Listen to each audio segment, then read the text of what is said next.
Hi, it's Dr. Jen Kennedy. I'm a sexologist and couples therapist. The Pleasure Project podcast is about sex and relationships. So this includes discussions on desire, dysfunction, dissatisfaction, exploration of all things sex related.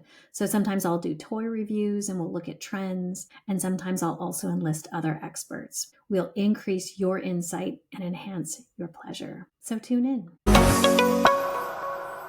Imagine sitting down next to a neuroscientist on an airplane and finding out that they study sleep. That's what happened in this episode. I literally get to ask Dr. Jessica Payne everything that I wanted to ask. Well, not everything, but close to. So we talk about the brain, we talk about brain health. We talk a lot about sleep. What the heck is it? What happens during sleep, during dreaming? What do you need to know about exercise, about caffeine, about alcohol, about sex? Is sex good before bed? Is sex and lots of vigorous sex a problem, or is it a helpful thing? Find all that out in this episode. So she tells us lots of really helpful information about sleep and sex and coupleships. So tune in.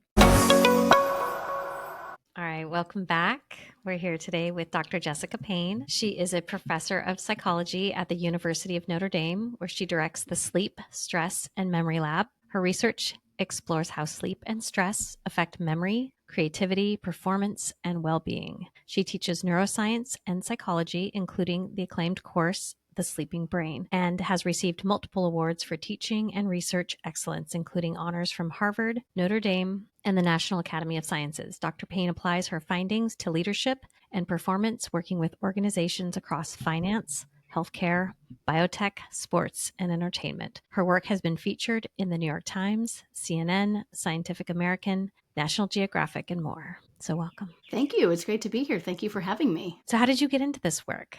Why this? Well, research is me search. No, I'm just kidding. Actually, there's probably a fair amount of truth to that. My parents are both clinical psychologists, so I think the application piece has always been a natural fit for me. But I got interested in memory in college and was trying to design a major around cognitive neuroscience before that term even existed. But really, that's taking traditional neuroscience and then applying it to psychological concepts. And that's really a sweet spot for me. And so the sleep piece is kind of odd. I was getting my PhD at the University of Arizona and had a close friend who wanted me to take a sleep course. I took that and it just revolutionized my entire career trajectory. I ended up going to Harvard. I got recruited there after publishing a paper, and the rest is history. Now I'm running a laboratory at Notre Dame that's really looking at sleep, stress, and memory and beyond. So all the other cognitive and emotional functions that memory is a foundation for. Were you a good sleeper? No, I've never been a good sleeper, actually.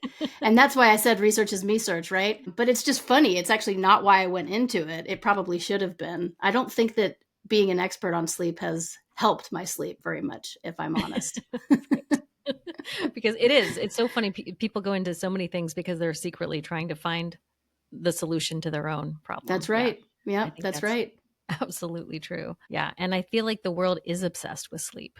And they should be. As we age, I see mostly older adults, and I feel like everyone over 40 is talking about either finding parking or sleeping. Well, clearly you live in California, because parking is not such a big deal here in South Bend, Indiana. But yeah, it is true. Everybody is talking about sleep, and there's just so little known about it. You know, we didn't discover rapid eye movement in sleep until I think 1953 or 1954. So it's still a fairly new field in the neurosciences and psychological sciences, but it's fascinating. And it turns out that sleep is important for everything you do and is critical in terms of how you age. So it's been a really fun thing to study. You know, I went into it really to look at the sort of the interaction between sleep and different cognitive functions. But sleep is so fascinating and so mysterious that it's hard not to just get interested in it for its own sake, which I definitely am now. Well, and the idea that sleep, I've heard you say this, I watched some of your stuff too. It's like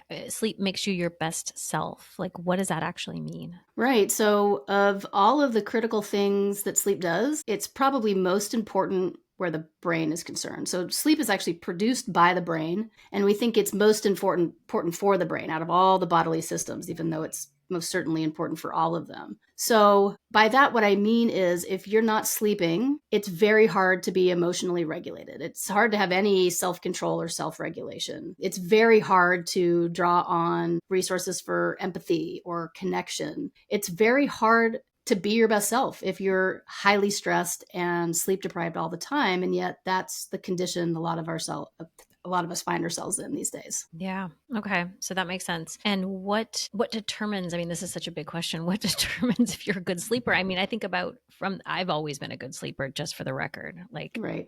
It came very easy to me. I've actually retreated into sleep as a way of shut down during stress, but I've known lots and lots of people over the years that don't sleep very well. Mm-hmm. So what do we understand about, I mean, again, big question. What do we understand about what makes people able to sleep? Well, yeah, you're pointing at something really important there, and that is sleep is up to a point genetically determined. I mean, there are short sleepers and long sleepers. People on average need somewhere between 7 and 9 hours, but you can find people who need less and you can find people who need more, and they're perfectly normal. There are morning types and evening types, and that goes all the way through the animal kingdom to fruit flies. You know, we have short and long sleeping fruit flies or morning and evening type fruit flies. So there is a strong genetic component to it. And basically every female on my mother's side of the family has the same problem with sleep. We're naturally shorter sleepers, but on top of that comes a lot of anxiety around sleep and difficulty getting to sleep at night. I mean, if you lay awake too often, struggling to get to sleep, your brain starts to learn to fear sleep and even the bed in the bedroom, which is why we encourage people to just get out of the room if they're struggling like that, because you don't want to deepen that association. You know, the brain is basically just an association machine. And so you want to control the associations that exist to the best of your ability. So part of it's genetic and heritable, but there's a huge part of it that's not. And you probably just unintentionally revealed a lot about yourself to me by saying that you've always slept well, that you prioritize sleep, that you even retreat into sleep. I'm jealous of you, honestly, and I think a lot of your listeners probably are too, because what I find is that, you know, for those people even people who sleep well, who don't have to struggle to sleep, there's still this pressure in our society to sleep less, you know, because I think we don't understand what it is and what it does for us. But there is this sort of, you know, I think it's part of our puritanical culture where we feel like we need to be mining every last little bit of human capital out of ourselves. Right. And if we're sleeping, we can't do that. You can sleep when you're dead. Yes. You know, like, when I give these, I will be dead. Right. Actually, when I give these big corporate talks, I say, all right, show of hands, how many of you have heard or maybe said yourself, I'll sleep when I'm dead? And a whole bunch of people raise their hands. And I say, well, my highly scientifically educated and informed response to that is, well, you'll be dead a lot sooner and you'll be stupider in the meantime, because that's very clearly what the science has to say. But we're still living in a society that values these really out of date cultural mythologies over what the science very clearly says. And it is just some of the cleanest, clearest science out there when it comes to the brain. You won't be at your best if you don't sleep. We're learning now that sleep, you know, it looks like you're doing nothing, right? When you're sleeping, you're just laying there What's happening when you're sleeping? Right. But what's happening is so many different things. I mean, your cellular tissue is being rebuilt, your immune system's being regulated, your body's temperature is getting regulated. There are literally dozens of things that are happening. But what you're also doing is consolidating your memories. And by that, I simply mean you're taking all the newly learned information that you've been exposed to throughout the day that's meaningful for your existence and helps you plan this unknown future, and you're committing it to long-term knowledge. You're not just storing it, though, in some veridical format. You're also restructuring it so that you can take pieces or fragments of it, weave it together with other elements of what you know, and come up with creative ideas about how to solve problems and how to navigate the world, whether that's at work or with your partner or anything else. So sleep is an active brain state. I think there's this idea out there that your brain kind of switches off or powers down when you're sleeping, but really nothing could be further from the truth. Your brain is outrageously active while you're sleeping. And in rapid eye movement sleep, we see areas of the brain like the hippocampus, which is super important for memory. They're actually more active, these regions, than they are when you're awake. So that's why would that be true even for people who don't think they dream? It is. So some people naturally remember their dreams. Some people hardly ever do. That's another thing that seems to be normally distributed. Most people, like your quote average person, as if that exists, will remember dreams sometimes, but not very often. But there seems to just be natural variation. And everybody dreams, though. I mean, unless you've had a very certain stroke, everybody dreams. I could take somebody who doesn't remember their dreams or purports not to and get them into my research laboratory and just wake them up when I can see they've gone into REM sleep, and they'll remember their dreams. Like right in the middle of it? Yes. And they're like, I feel like I can't wake up and believe. I'm in the middle of a total novella, like every day. It's like, oh my God. So you remember your dreams well. Right. And I mean, like, I remember them right when I wake up. I don't remember them like half an hour later, they're gone. That's the other, when I wake up, I remember. Right. That's the other interesting thing about them, is they're so ephemeral. You know, dreams, if you really geek out about them, like I do, you can't remember them after, even if you really try to hold on to it, it just sort of like disappears or evaporates kind of before your eyes. They are really crazy and bizarre and sometimes seemingly nonsensical, but it makes perfect sense to you while you're still dreaming. It's not until you wake up that you go, wait, that's outrageous, or that's not even physically possible. So I think this is why so many people who do research similar to my own think that there's something maybe not about the dream content per se, but about the process that the brain's engaged in to produce those dreams that is extremely important for problem solving and creativity, which once you're out of school is pretty much what life is all about, right? You're not following a cookbook or a recipe book or some kind of manual when you have a kid or get married or start a job that you maybe don't know how to do. And so it's not just being able to learn and remember, it's taking that knowledge and that experience and utilizing it in creative ways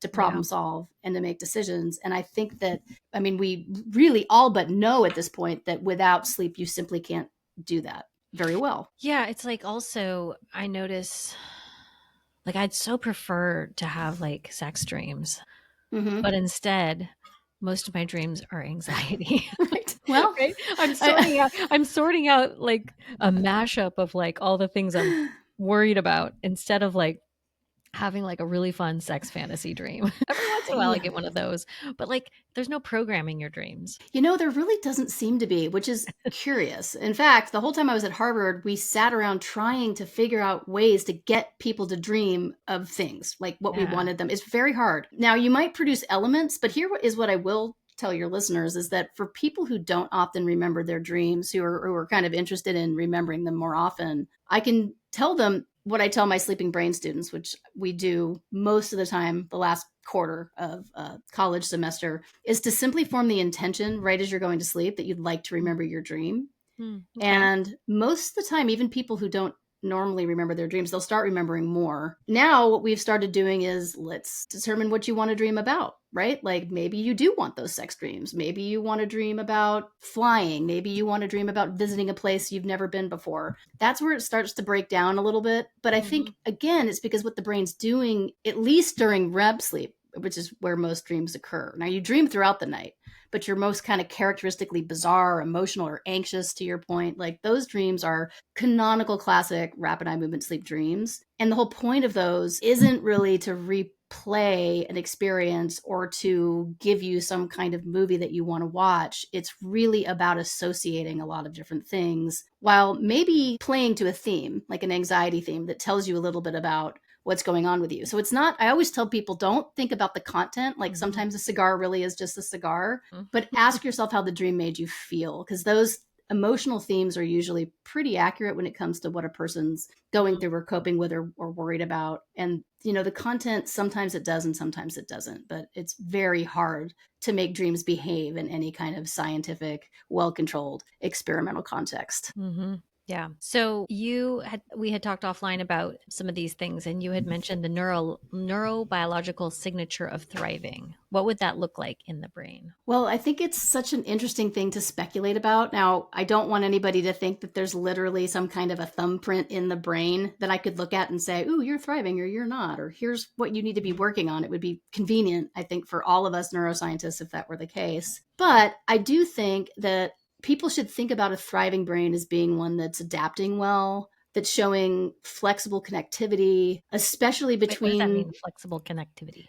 So I just talked about a region called the hippocampus, right? It's a bilateral structure. You have one on each side of your head. If you were to drill into your temples on both sides, which I absolutely don't recommend, because you would lesion it on both sides. And those are the amnesic patients whose amnesia is so profound that they will introduce themselves to you every day for 10 years and never know who you are. Okay, that's how important the hippocampus is for learning and memory. But you also have a neighboring structure, also bilateral, called the amygdala, which is really responsible for emotions, and especially negative emotions like fear or the anxiety that you're talking about in your dreams. And those are wildly active during the night. But so is a part of the prefrontal cortex.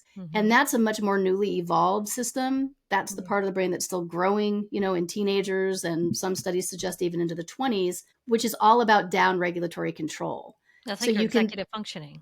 Right? So you have like the prefrontal cortex is actually kind of a big part of the frontal lobe. And yes, it's behind decision making, executive functioning, self-regulation, cognitive control, emotion regulation, stress regulation. So what I mean by that sort of flexible connectivity is that your prefrontal cortex, which is all about down regulation and down regulatory control, is alert, it's unstressed, or at least it's moderately stressed, not horrifically stressed out. It's had good sleep. And when it is those things, when it's functioning well, it's able to put a brake on those lower level systems like the amygdala, right? Which are in some senses more primitive. I mean, we use our amygdalas all the time to make decisions, including good decisions. So I'm not denigrating the amygdala. But when it is in control, you will make more impulsive decisions. So what I mean again by that kind of flexibility when it comes to the brain's connectivity is you want it to be a dance, so that the amygdala is talking up to the cortex, feeding it essential emotional signals. And this is very true, by the way, when it comes to relationships.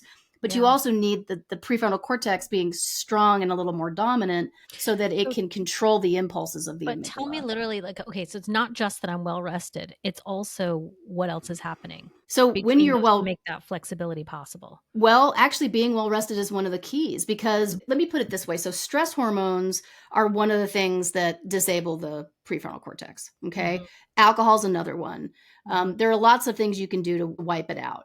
But the reason sleep deprivation and stress are so interconnected, I mean, most people know that if you're not sleeping, oftentimes that's because of anxiety and stress, right?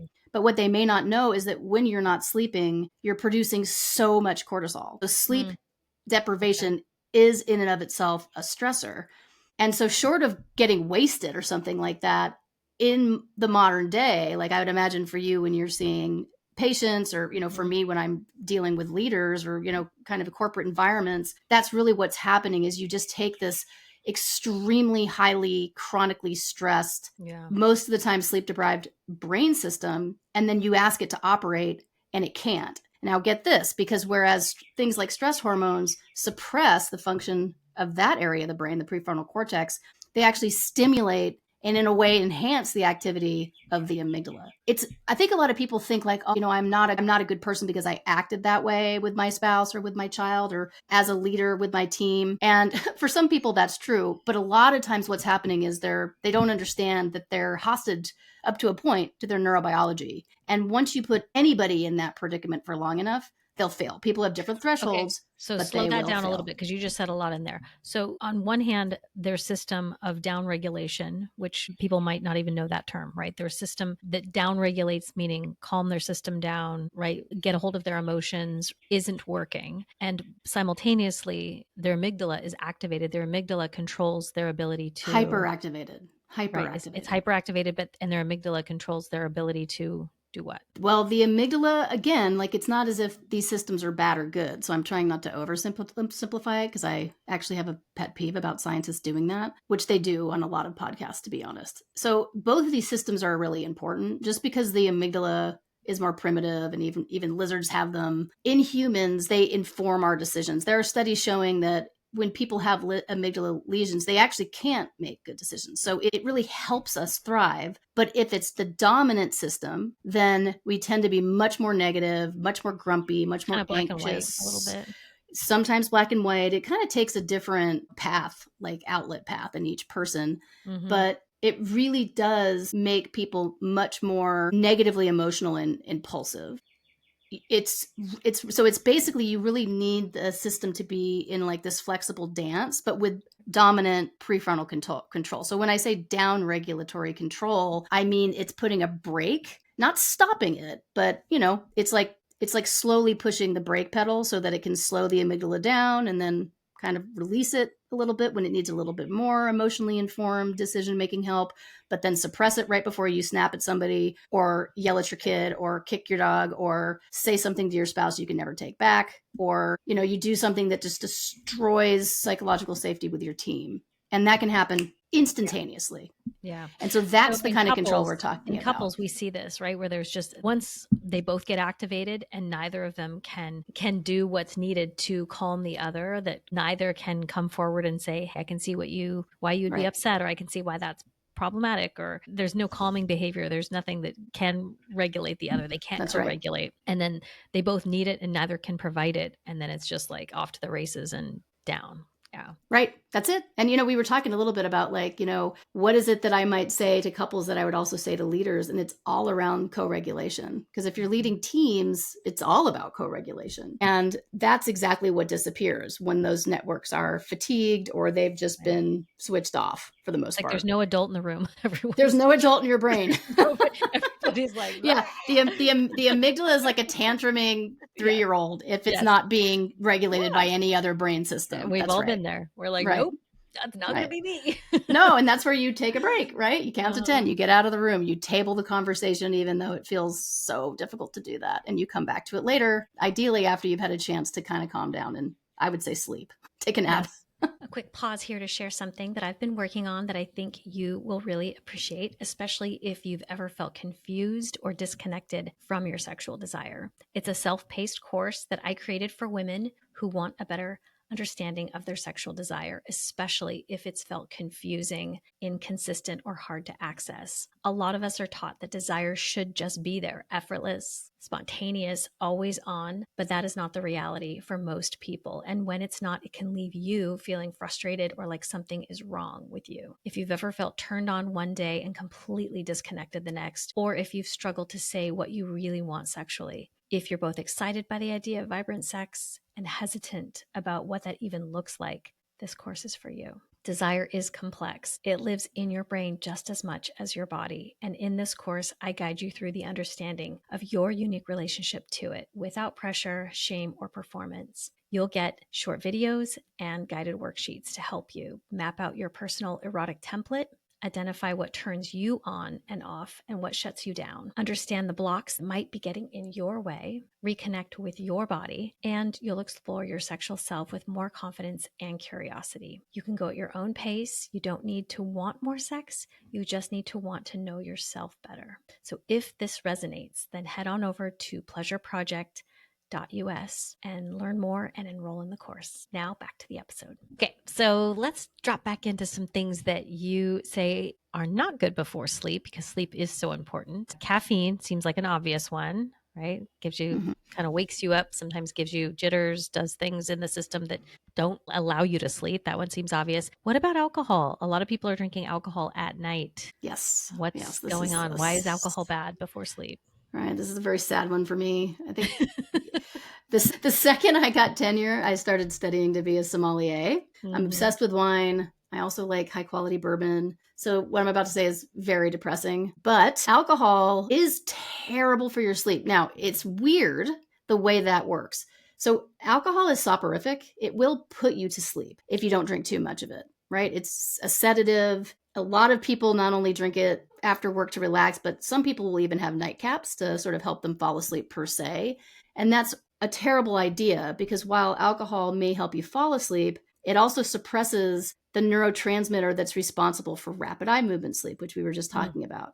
So the thing to understand here is that rapid eye movement sleep is an incredibly active brain state, incredibly active, and it's dominated by an arousal modulating neurotransmitter called acetylcholine. So you drink alcohol and you might fall asleep, but essentially this like really wild, energetic neurotransmitter has been suppressed by the alcohol. And so maybe you sleep through half the night or just a couple hours, maybe right around 3 a.m., you wake up with what I call the 3 a.m. screamies. And lots of things can cause that, actually. But alcohol is a major culprit. What's happening there is that you finally metabolize the alcohol. It's out of your bloodstream. You release rapid eye movement sleep from inhibition. So you take the brake off of it, and it just sweeps the entire cortex of the brain with this arousing substance. And you either wake up and can't go back to sleep, or your sleep is just trashed for the rest of the night. So it destroys sleep quality, and it can make it very hard to sleep through the night. My guess is a lot of middle-aged people listening to this will be like, yep, that's right. That's what happens. Because it does seem that a lot of people can relate to this. I certainly can. So I've gotten to the point where I really need to drink at lunch. No, I'm just kidding. But that's not the answer. Yeah, that's not the answer. But it would be, frankly, if you just had one, it would be a heck of a lot better for your nocturnal sleep if you were to drink quite a bit earlier. And before you ask me how many hours, it's hard to say. I feel like, for young men, they metabolize about 1 drink an hour, but we don't really understand alcohol metabolism as well in women. And that's particularly the case for middle-aged women. So I'm thinking like also, minimum 3-4 hours before bed. It seems like there's a difference between drinking at 25 versus drinking at 55. I mean, I know we metabolize alcohol differently, but is there also something that's a correlative with sleep? Everything right? is worse. We're just went off a cliff.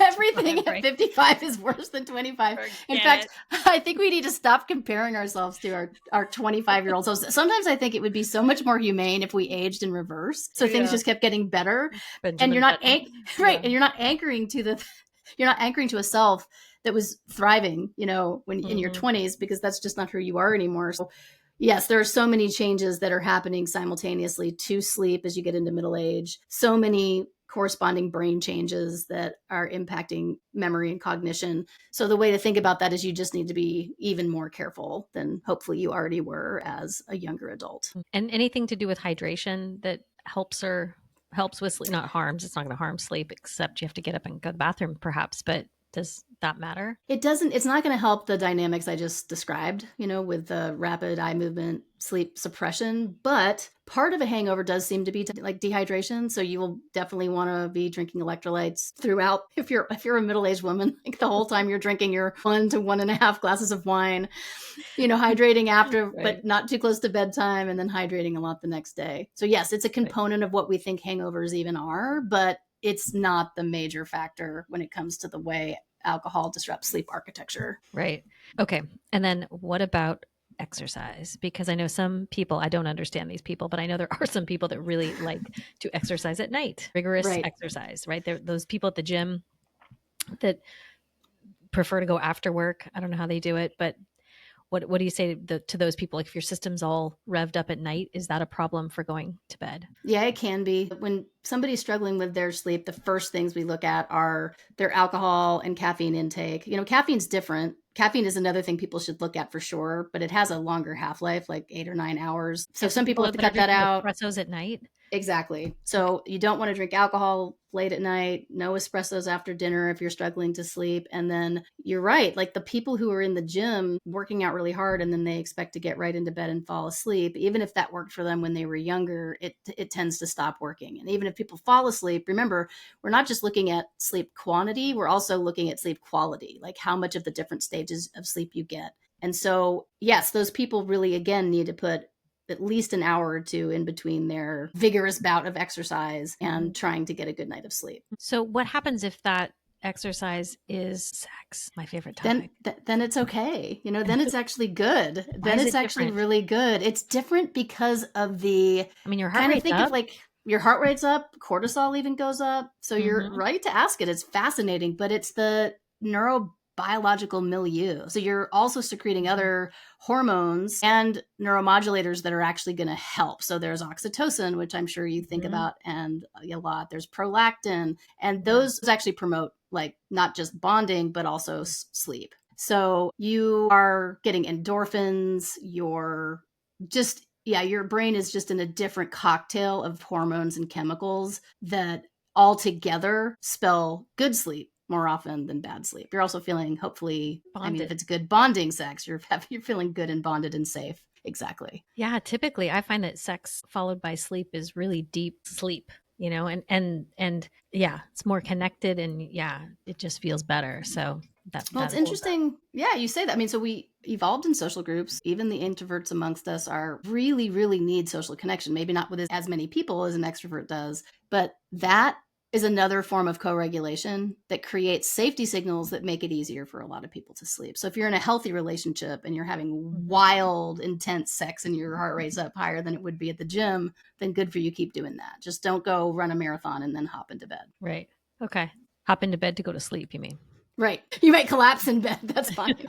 Yes. Okay. So, what happens to the brain during moments of deep connection? Well, that's a good one. I mean, we come back to some of those same neurotransmitters and hormones, right? And so, really, when you're feeling super deeply connected to somebody, so either somebody you've been with a long time and really trust, or really when you're in a new relationship and things just feel glorious, When you think you're deeply connected, but when you're you really think, projecting all well, your hormones are doing all the work all your hopes and necessary. wants. Right? Yeah.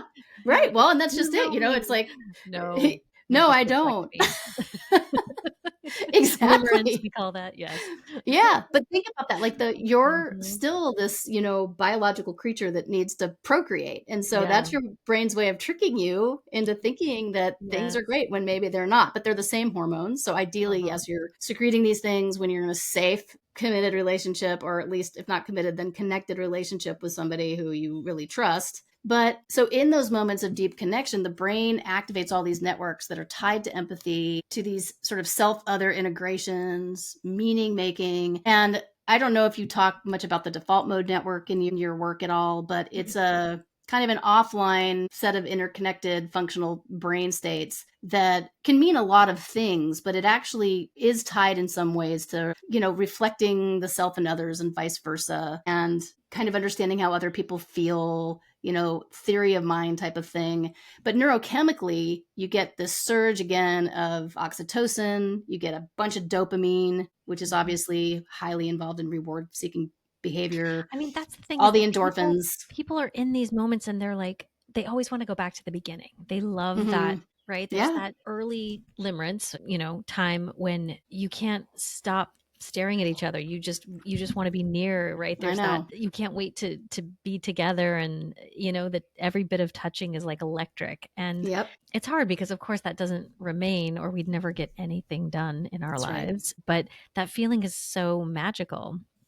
It And so is. obviously good things are happening, and there is something in that that keeps us procreating, probably, and otherwise. But yeah, that deep connection, the chemical things are happening. That's right. That's right. And you're not going to have the same sort of amplitude, or rapid firing of those same hormones when you've been with somebody for a long time. So maybe another way to think about that is that doesn't mean there's anything wrong with your relationship.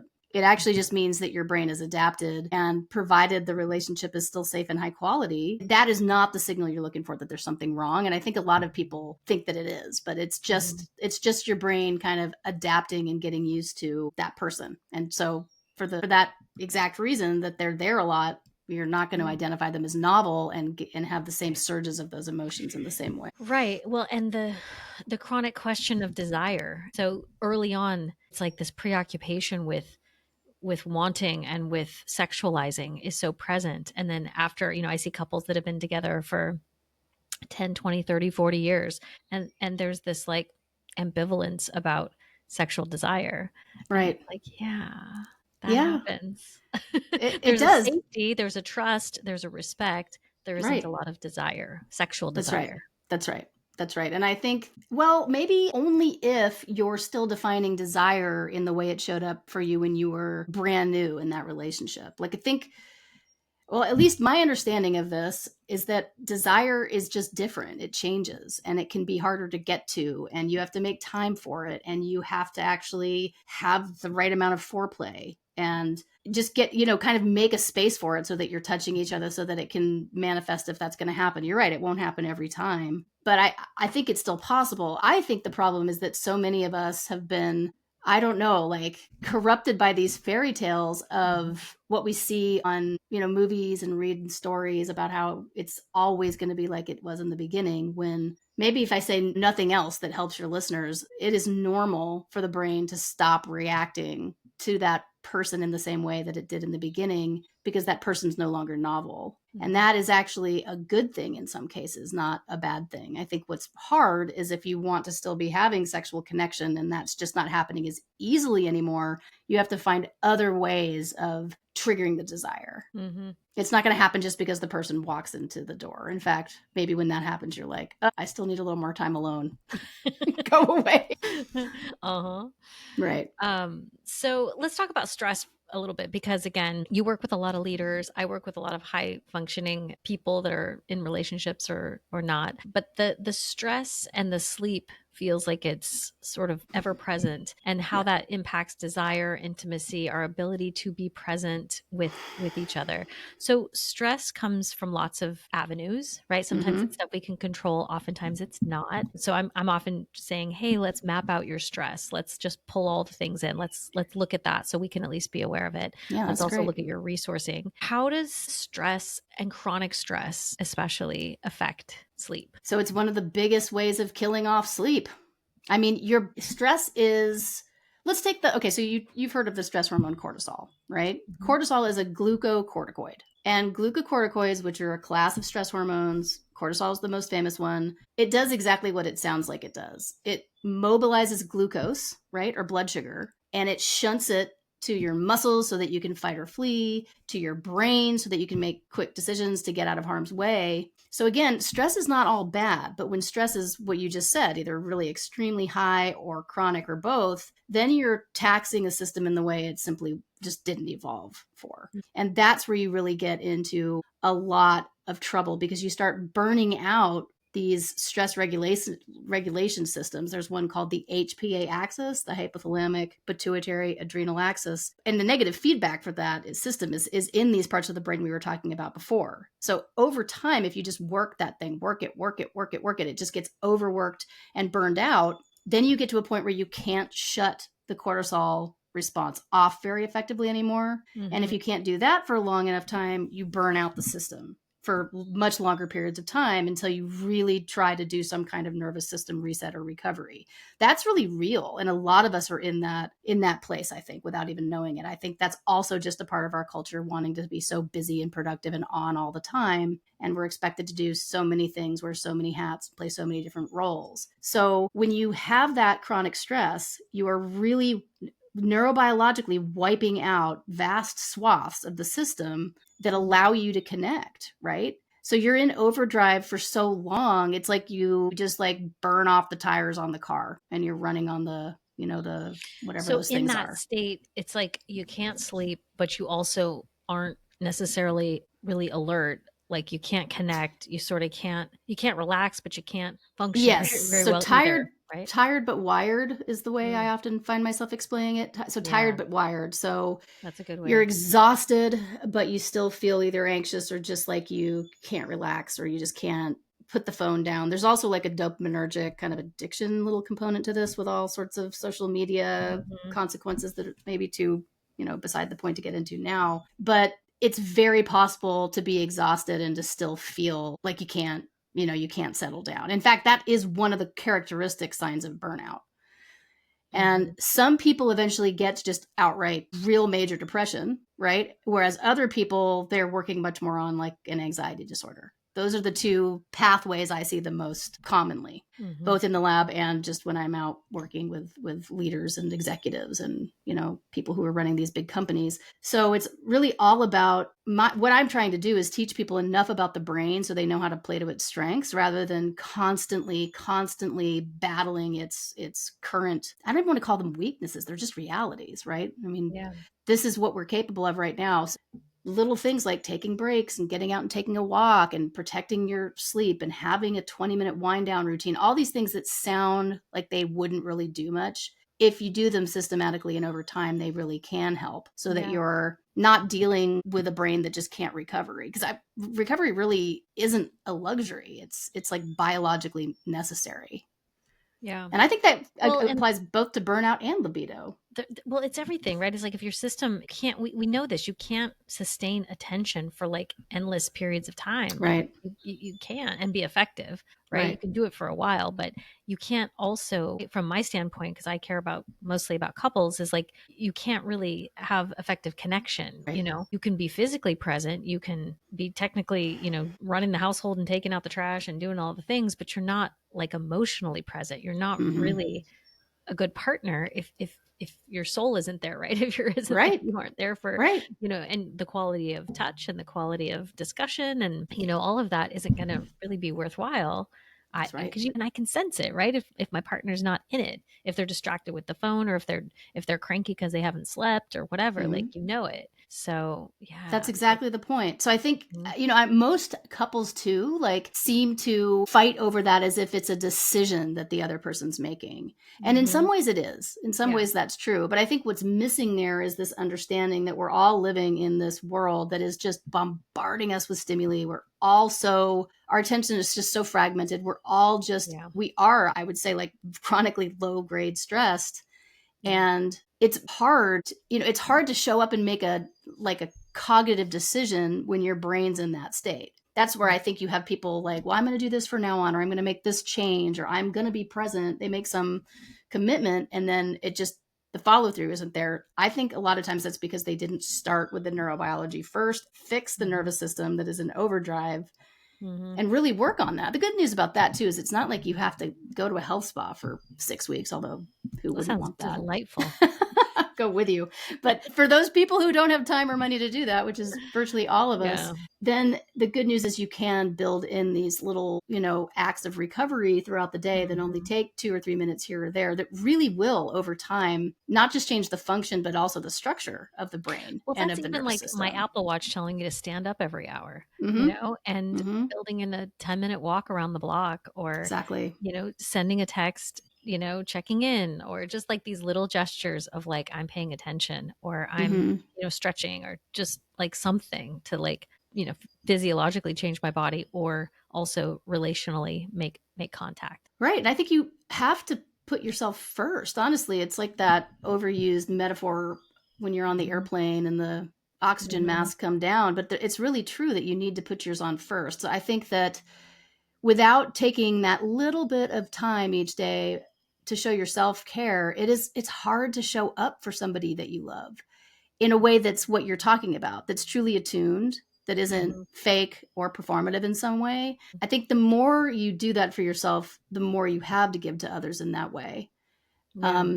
And if people just thought about it as like nervous system recovery, being about how we restore these systems in the brain that I've been talking about that allow for things like connection and desire and pleasure. Yeah. Because if you're dealing with this burned out, overwhelmed, overworked nervous system, it's just it's actually hard to manifest those because your brain is treating it like you're under threat, which frankly you are. Yeah. Is that a brain behind you? It is a brain. I love that you have an artwork of brain. I do. I have a little brain. It's perfect. How do you feel about sleep divorce? Because I know it's something I hate that term. A lot. Yeah, I hate the term. I'm actually very pro people sleeping in separate beds. I think it's a terrible, terrible name for it because it makes it sound so harsh, right? Like things aren't working out. We have to get a divorce.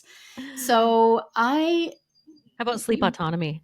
Sleep autonomy, I love. Let's brand it. Let's move forward. Sounds better, right? Like I'm taking I'm taking my autonomy. Yeah, sleep independence, sleep evolution. People can get creative. We always, in my household, we call it 2 beds, 1 dream. Like it keeps the relationship dream alive when that has to happen. But I will say that I want people to understand, yes, I think that you should sleep in separate beds if your partner's snoring. But here's the thing. Your partner needs to get the snoring sorted because snoring is often a harbinger for undetected sleep apnea, which can be extremely dangerous. We know now beyond any shadow of a doubt, there's a very strong, it's a correlation, but it's still a connection between apnea and heart attacks and strokes. So first and foremost, go get that sorted out. I think everybody should have had a sleep study done when they were that golden age of 25, and they should be doing it again every 10 years. But if you suspect, like if you're let's just say your spouse or bed partner is a really loud snorer, that's already a little bit of I'd say a yellow flag. But the second that turns into choking, coughing, you can tell somebody's like struggling to breathe. Mm-hmm. That's apnea, and they should go get that checked out for their own health reasons, but also because it will perhaps preserve your ability to sleep in bed with somebody else. And if you like that, I mean, not everybody does, but if you like that, there are a lot of these benefits that we were talking about before with closeness and connection and the brain producing a lot of these happy hormones and chemicals that then further promote the bonding. A lot of people feel safer that way. So I think it's all about what's the reason for needing the sleep autonomy or the sleep evolution.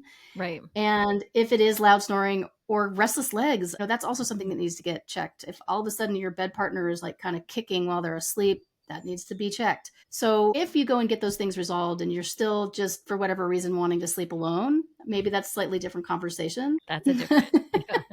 But, I think for me, what I tell people when they come to me with this is that they just need to find a different time to snuggle and cuddle and create the closeness if they're not getting it during sleep.